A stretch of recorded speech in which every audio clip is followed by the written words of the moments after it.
From the phone call that put federal agents in his living room when he was 9 years old, to the box of smoke detectors he tore apart inside his own house, to the credit card story, Sheldon stacked up more radioactive trouble before he hit middle school than most people manage in an entire life. So I am going to go through every single thing Sheldon really did, and how long young Sheldon's prison sentence would actually be.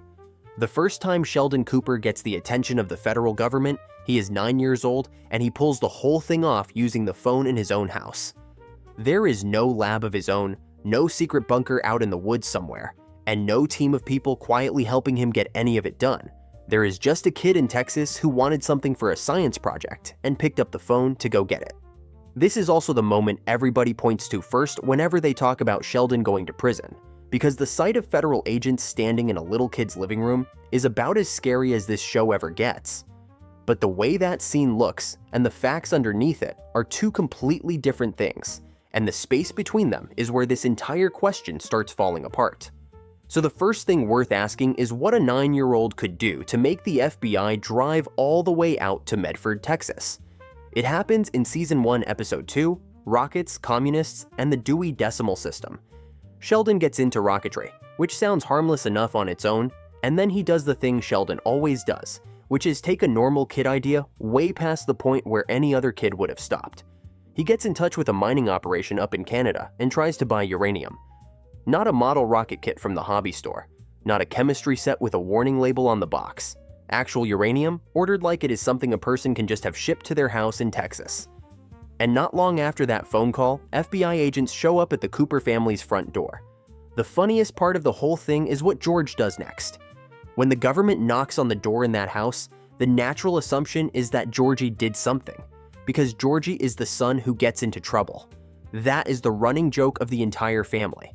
So George starts off thinking this visit has to be about his oldest kid, and then the agents explain that it is about uranium, and everything flips. Once he understands what is going on, George walks the agents toward the garage, because the garage is where Sheldon does his experiments. And honestly, that detail tells you more than the visit does. Sheldon has a spot in that house where he does his science. Everybody in the family knows exactly where it is. Nobody ever thought it was something that needed watching. What the agents actually do once they are inside is worth paying attention to, because it is not what people picture when they imagine the FBI at somebody's door. They talk to the family, they ask who made the call and why, and they look over the area where Sheldon does his work. That is the extent of it. It plays closer to two adults checking whether a situation is about to become a problem than to any kind of raid. Then the episode ends. That is the whole thing. The agents come, the family gets scared, the story gets its laugh, and the show moves on. Nobody puts handcuffs on anybody. Nobody gets driven anywhere. There is no paperwork, no search warrant, no list of things carried out of the house, no second visit, no court date sitting on the calendar waiting for him. The scariest looking moment in the entire storyline ends with a conversation and a warning, and then it is over. Now here is the part that actually matters, and it is the part almost everybody skips right past when they tell this story. Sheldon never gets the uranium.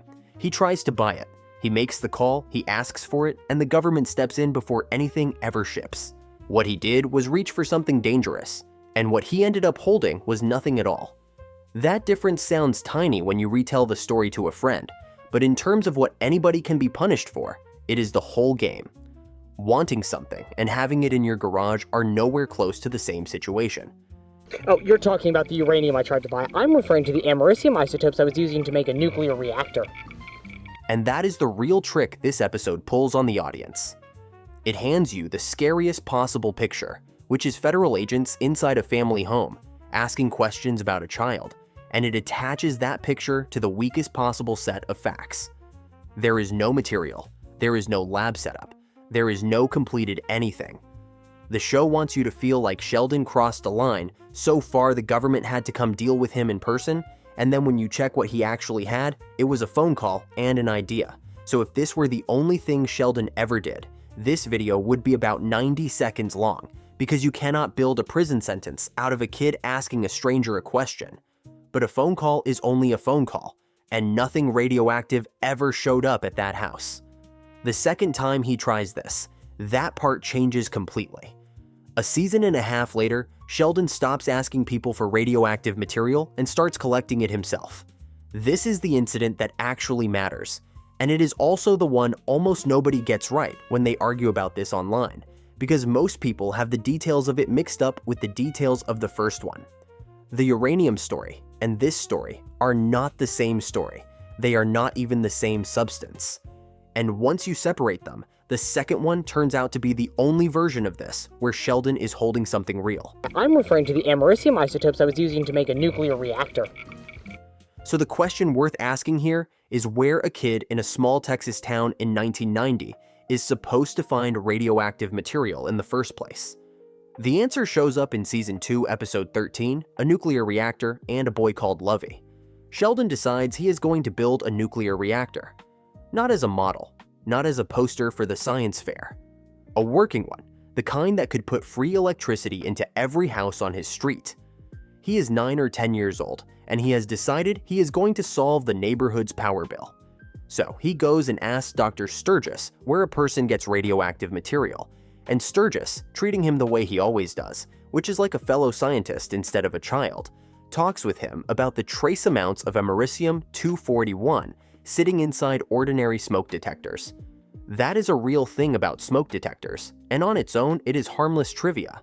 Then Sheldon takes that fact and does something no professor would have predicted, which is order defective smoke detectors in bulk and start pulling the material out of them one by one in his own house.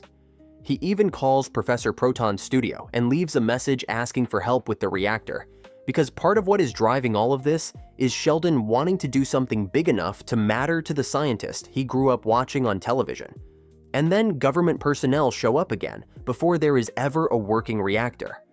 And that is really what all of this is about. It was never the power bill, it was being noticed by the one person he actually looked up to. So compare that to the phone call.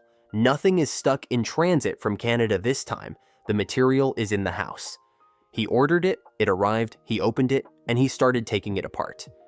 Legally speaking, if you were ever going to build a case against this kid, this is the incident you would build it on, because possessing something is a completely different situation than asking about it. He is not reaching for it anymore, it is his. Except here is where it gets complicated again, and this is the part that quietly wrecks every big scary number you have ever seen attached to this question. What Sheldon has is not uranium. It is americium pulled out of smoke detectors in the trace amounts that smoke detectors contain, and the show never tells you how much americium he actually ended up with. It does tell you he received 57 defective smoke detectors, which sounds like a mountain until you remember how little sits inside one of them. There is no total weight anywhere, no measure of how strong any of it was, and no scene where anybody says he had enough of anything to do any specific thing.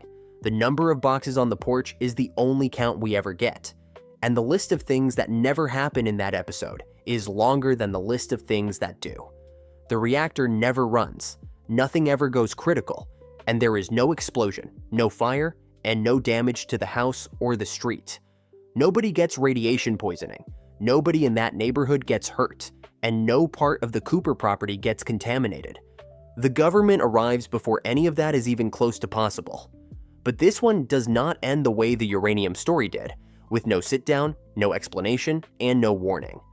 His parents and government personnel in protective gear walk into that garage. Sheldon asks if he is in trouble, and the episode stops right there. We never find out what those people actually did about it. Sturgis knows a lot more here than people give him credit for.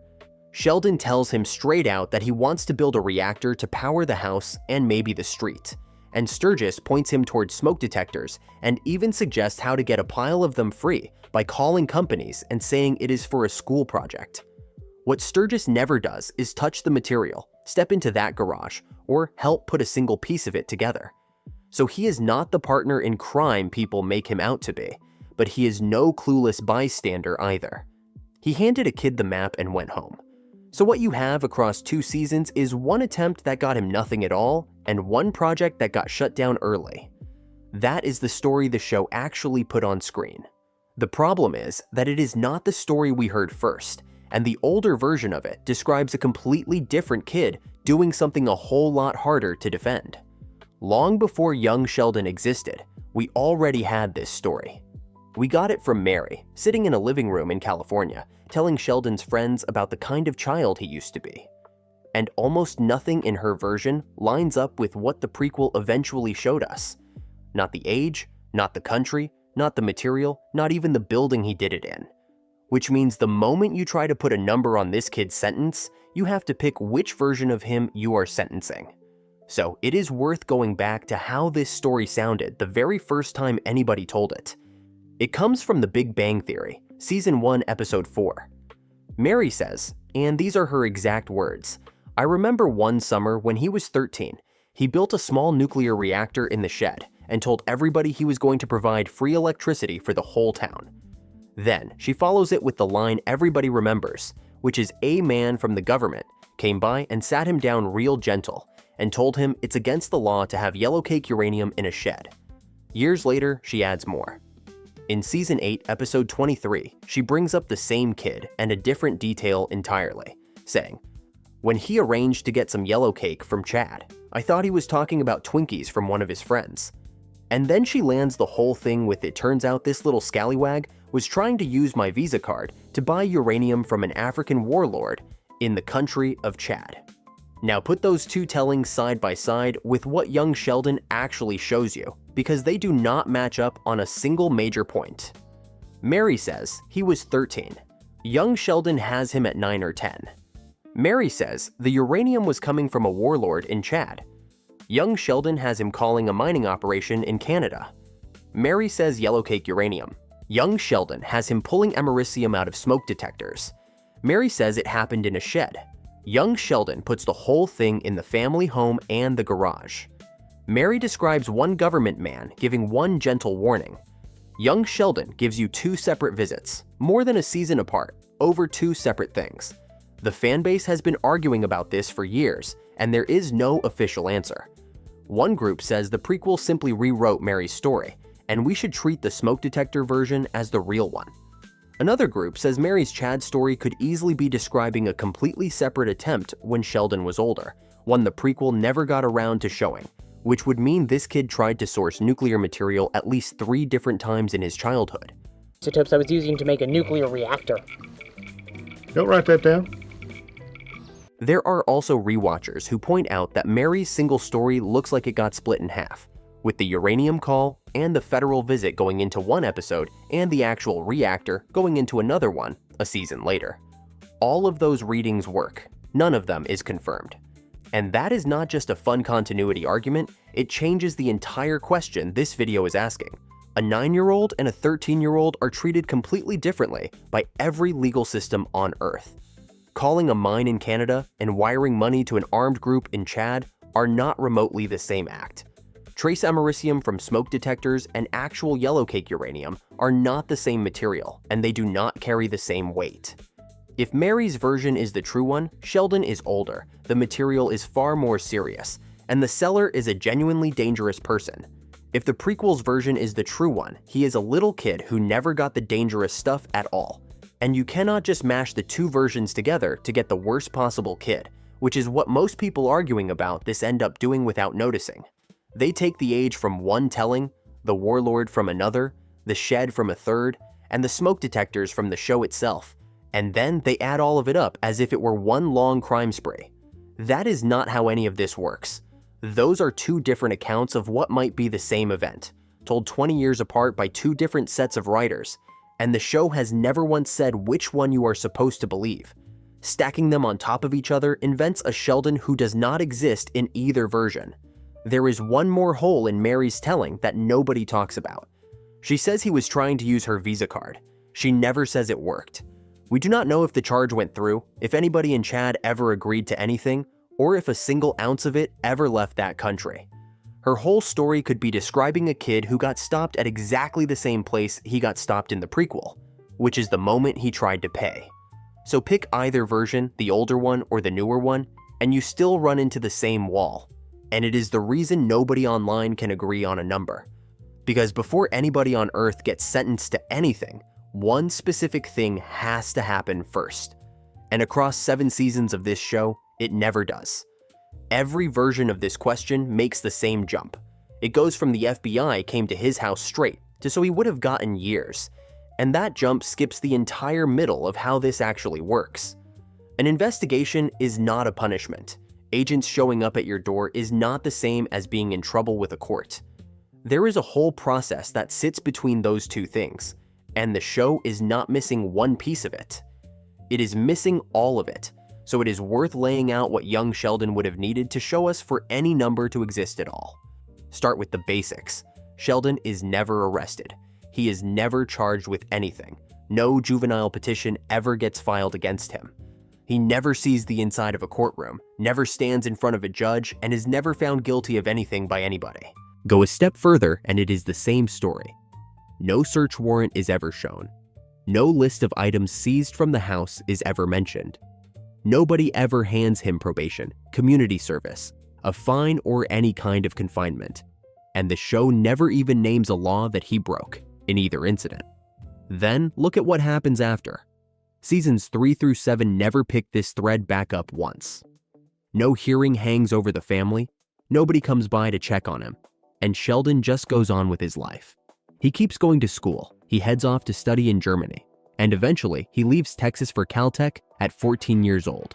The series never shows a charge, a juvenile case, probation, or a sentence attached to any of it. Whatever happened in that garage, the show never lets it follow him a single step out of Medford.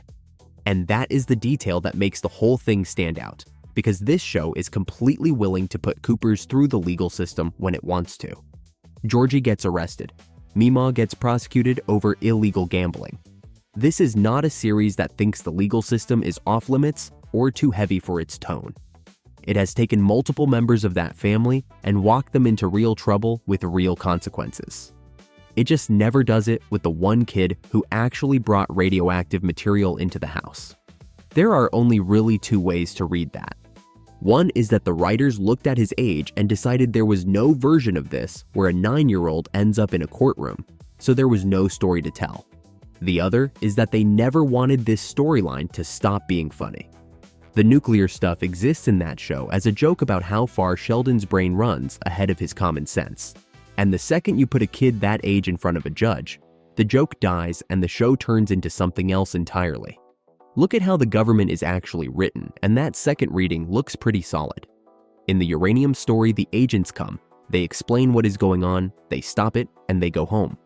In the reactor story, you do not even get that much, because the episode cuts out the second the adults walk through the door. Either way, their whole job in these stories is to be the wall the kid finally runs into, not investigators quietly building something bigger. And Sheldon never once talks like a person facing real trouble. Consequences be damned. Will someone please tell me what's going on? Sheldon, you can't stay here. He never brings up jail, never asks what happens to him now, never shows any sign that he understands this could follow him for years. The closest he ever gets is asking if he is in trouble in the voice a kid uses after breaking a window. His parents do not end up carrying it either, which is the other half of this that gets ignored. George and Mary are never shown buying anything radioactive for him, never shown helping him build anything, and never shown knowing what was in those boxes before the government explained it to them. Their whole role in both incidents is reacting after the fact. Nobody in that house is ever treated as responsible for what Sheldon did, which means the show is not quietly moving the punishment onto the adults either. There is no punishment anywhere. It simply does not exist in this story. There is one more layer of missing information underneath all of that. Even if you wanted to hand this to a court yourself, you would not know which court to hand it to. Federal agents show up, but agents showing up does not tell you who would be prosecuting. It could be a federal matter or a state one, and the show never says.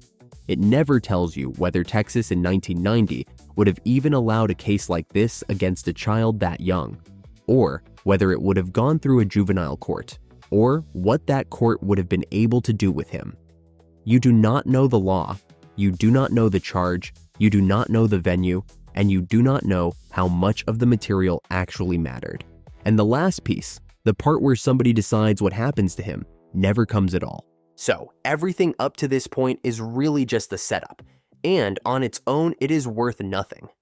None of it means anything until somebody actually puts a number on it. And once you line up what he really did against what this show is genuinely willing to confirm happened, the answer lands somewhere most people watching this are not going to like. The sentence is 0. Not a suspended sentence, not time served, not a slap on the wrist he got lucky enough to walk away from. 0 years, because not one single thing that produces a prison sentence ever happens to Sheldon Cooper on screen. That is not me being cute with the question. That is the only number this show actually supports, and everything else you have seen attached to this topic is somebody's guess wearing a confident voice. Now, the obvious pushback is that this is a cop-out, that obviously the show did not put him in prison, but we all know what would happen in real life. Fair enough, so let us actually try it and see how far it gets. To put a sentence on anybody, you need a law that got broken, a charge that somebody filed, a court with the power to hear it, and a decision at the end where a person in a robe says, "What happens now?" The show hands you none of those 4, in 7 seasons, in either incident. It never names a single law, never files anything, never picks a courtroom, and never lets a judge speak. What it does give you is the raw material underneath all of that, which is his age, where he lived, what he wanted, what he tried to buy, and what he actually had sitting in the garage. That is plenty to argue about at lunch. It is nowhere near enough to sentence somebody. And the one piece of evidence people always reach for does not do what they think it does. Mary's line about it being against the law to have yellow cake uranium in a shed is real dialogue, and it does tell you somebody in that world considered this illegal. But a man telling a kid something is against the law is a warning, not a law.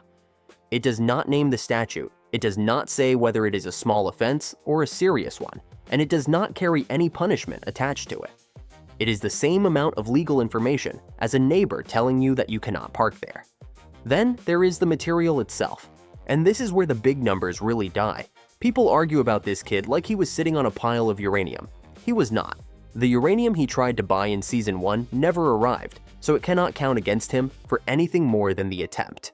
And the material he did get was trace americium out of smoke detectors, in an amount the show never measures, never weighs, and never describes as dangerous to anybody. You cannot build a serious case around a quantity nobody ever states, especially when the reactor never ran and nobody ever got hurt. The intent argument goes the same way. Sheldon was not building a weapon, and the show is completely clear about that. He wanted free electricity for the neighborhood. That was the whole plan.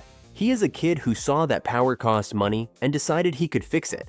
And the reason it is dangerous is not that he was aiming at anybody. It is that he could not see where the line was between a good idea and a genuinely reckless one. Nothing in either episode supports calling this an attack, or a bomb, or anything darker than a smart child with no sense of scale. And nobody on screen ever treats him like a criminal either. The reaction he gets from every adult in that town is closer to alarm than anger. And that is a choice the writers made over and over. And here is the thing that really settles it. This franchise knows exactly how to lock Sheldon up when it feels like it. In Season 3, Episode 16 of The Big Bang Theory, adult Sheldon walks into a courtroom over a traffic ticket, decides he is smarter than the judge, keeps talking, and gets thrown in jail for contempt of court.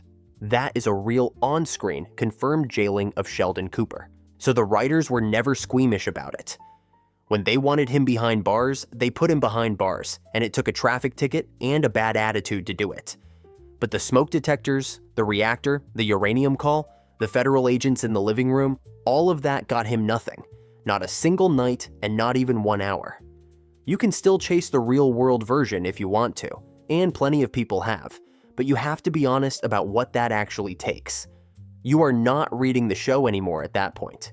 You are digging up what the law looked like back in 1990, working out whether this lands in federal hands or Texas ones, and then figuring out how either of them treats a child that young. And that last piece is where the giant numbers really die, because kids do not get run through the same machine adults do. A juvenile case tends to end in things like supervision, probation, or being placed somewhere for a while, not a prison term with a big year count stapled to the front of it. So even the honest version of this question does not hand you the answer people showed up for. So the honest answer here is that the gap between what Sheldon did and what happened to him is the actual story. He pulled the federal government to his house twice before he was old enough to have a locker, and the show let him walk away from both without so much as a hearing. Every big number floating around out there, the 10 years, the 20 years, the life sentence jokes, all of it comes from people filling in blanks. The show deliberately left empty because filling them in would have meant admitting what actually happened to that kid. Because look at what this series was willing to do to everybody else in that house. It arrested Georgie. It prosecuted Meemaw over card games. It made both of those consequences real, and it made the family live with them. I know, Georgie and Meemaw in jail. Mom getting kicked out of the church. Georgie. And then it took the one Cooper who ordered radioactive material to his home address and pulled it apart on the family property. And it gave him a warning the first time and a cut to credits the second. Sheldon is the only person in that family who never had to pay for anything. And that says a whole lot more about how this show saw him than any prison sentence ever could. If you want more of these, there is another one on screen right now. Go watch it.